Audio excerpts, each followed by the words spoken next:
Good morning, students. Again today I am with Aine Akbari, second part.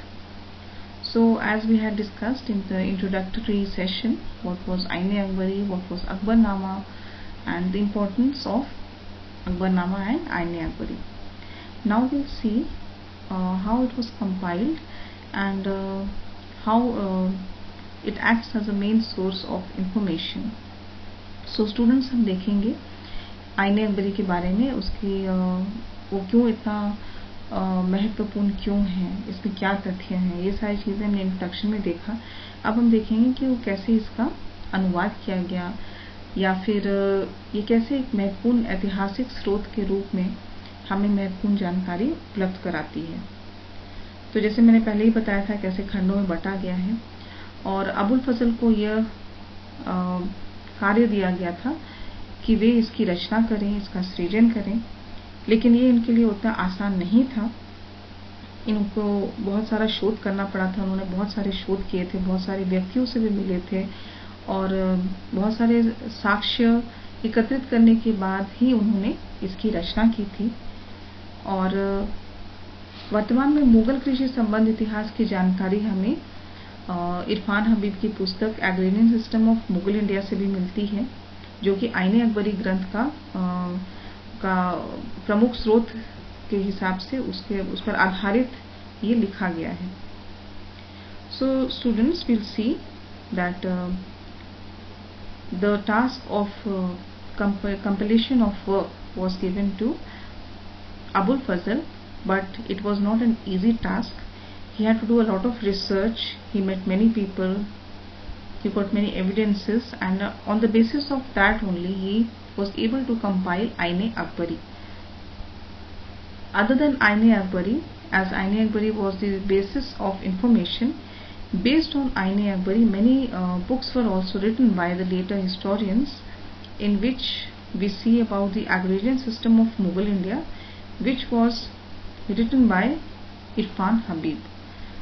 तो students, हम देखते हैं कि आईने अकबरी पर आधारित बाद में इतिहासकारों ने बहुत सारी पुस्तकें लिखी, जिसे हमें मुगल कालीन, विशेष रूप से अकबर के शासन काल में कृषि संबंध कैसे थे इसकी प्रमुख जानकारी मिलती है. तो क्योंकि ये पुस्तक जो है, ये जो ग्रंथ है, बहुत ही महत्वपूर्ण थी, इसीलिए इतिहासकारों को ये भी लगा कि इसका अनुवाद करना अत्यंत ही आवश्यक है. आईने अकबरी मूल रूप से फारसी भाषा में लिखी गई थी. अकबरनामा भी फारसी भाषा में लिखी गई थी.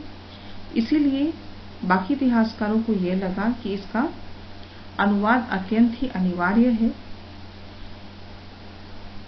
अकबरनामा का अंग्रेजी अनुवाद हेनरी बेवरीज द्वारा किया गया था. वहीं आईने अकबरी का अंग्रेजी अनुवाद ब्लॉचमैन और जैरेट ने किया था. और आईने अकबरी का प्रथम खंड जो है वो 1873 में कलकत्ता में प्रकाशित हुआ था. क्योंकि फारसी भाषा सभी लोग नहीं जानते थे और मूल ग्रंथ सब नहीं पढ़ सकते थे, इसीलिए इसका अनुवाद अत्यंत ही जरूरी था, महत्वपूर्ण था, और इस प्रकार इसका अनुवाद किया गया, जो लोगों के लिए बहुत ही लाभदायक सिद्ध हुआ.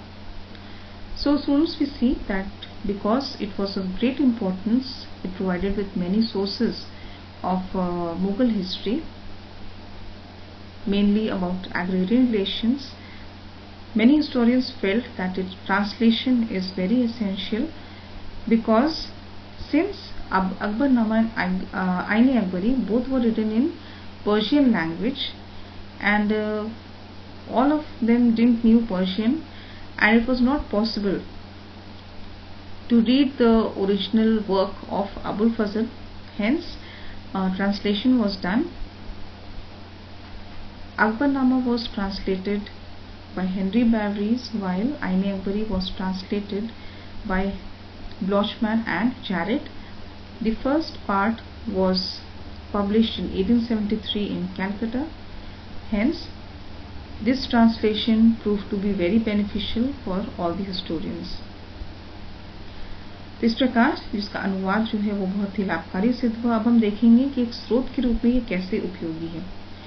आईने अकबरी की रचना, जैसे मैंने बताया था, अबुल फजल ने किया था, और अबुल फजल स्वयं अकबर के एक दरबारी इतिहासकार थे, तो लाजमी है कि वे अकबर के बारे में कुछ अच्छा ही लिखते थे। उनको नायक के रूप में उन्होंने चित्रित किया था, उनके विरुद्ध कुछ भी उन्होंने नहीं लिखा है।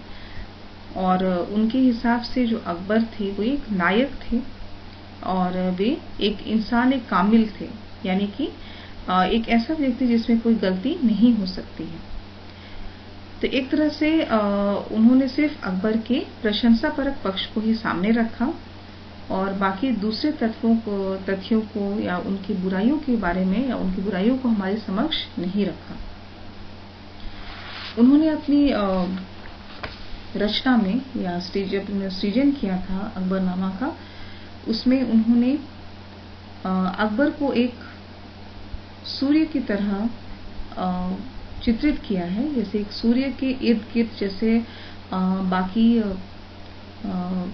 उपग्रह घूमते हैं, उसी प्रकार जो भी घटनाएं हैं वो अकबर के ही इर्द गिर्द घूमते हैं, यानी कि अकबर जो है वो मुख्य पात्र के रूप में चित्रित किए गए हैं। इसलिए अबुल फजल की रचना की कह सकते हैं इनके बारे में दूसरे इतिहासकारों ने इनको क्रिटिसाइज किया है, इनकी आलोचना की है, क्योंकि इसमें स्पष्टवादिता की कमी है और सिर्फ एक पक्ष को ही सामने रखा है। So students, we see now how Ain-e-Akbari was used as an important source, since it was written by Abul Fazl, who was his court historian. It's quite sure that he didn't write any about any negative aspect of Akbar. He only presented before us the positive aspects of Akbar.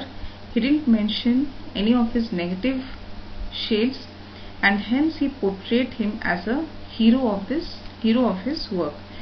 He called him Insan-e-Kamil, which means a person who can't commit any error. Thus, he only portrayed him as a hero of his main work and only presented one aspect, that is positive aspect of Akbar. He rather represented him like the sun, and as the other planets rotate around the sun, so all the incidents rotated around Akbar, and hence he was the main center, or he was the main person focused. So the other historians have criticized him because he has only presented one aspect of Akbar and not both the aspects, and hence this shows that he was biased. इस प्रकार हम देखते हैं कि वो पूर्वाग्रहित थे, उन्होंने दोनों पक्षों को नहीं रखा है। लेकिन तभी ये जो ग्रंथ है या जो उनकी रचना है ये प्रमाणित है, इससे बहुत सारी जानकारियां मिलती हैं। अगर हम इसके इस तथ्य को छोड़ दें कि सिर्फ एक उनका नकारात्मक पक्ष को नहीं रखा गया है, तो ये पुस्तक जो है बहुत ही महत्वपूर्ण है। If we ignore the fact that only one aspect is presented, only negative shades are not given in this presented, this book or this work of Abul Fazl is of great help and is of great source. इतिहासकारों ने इस book की प्रामाणिकता जांचने के लिए इसकी तुलना के बारे में राय दी है, सुझाव दिया है कि समकालीन जो ग्रंथ थे उस समय जो लिखे गए थे, इससे हम उसकी तुलना कर सकते हैं कि ये किताब जो है वो कितना ऑथेंटिक है, कितना प्रामाणिक है। तो इसके लिए हम उसकी तुलना दूसरी किताबों से कर सकते हैं, जैसे कि निजामुद्दीन अहमद की तबकात-ए-अबकरी, अब्दुल कादिर बदायूं की मुंतखब-उत-तवारीख। तो ये सारी पुस्तकों से हम उसकी तुलना कर सकते हैं और ये जान सकते हैं कि इसमें अबुल फजल के कार्य में कितना अलंकार है या कितनी कल्पना है, या फिर इसमें प्रामाणिकता कितनी है, ऑथेंटिसिटी कितनी है। So if you, in order to know the authenticity of the work of Abul Fazl, we can compare it with other contemporary sources like Nizamuddin Ahmad's Tabqat-e-Akbari, Abdul Qadir Badaiyu's Muntakab-ut-Tawari, so that we can know that how much imagination or how much imaginative stories were given, and so we can know the authenticity about the work of Abul Fazl. इस प्रकार और भी बहुत सारे कह सकते हैं दस्तावेज हैं जिसके आधार पर हम इसकी तुलना कर सकते हैं. We can also compare with other documents and gazetteers of the same contemporary period. So students, I hope you will follow about the importance of the Aine Akbari, its translation, and about how it was an important source and how Abul Fazl only presented one aspect of Akbar.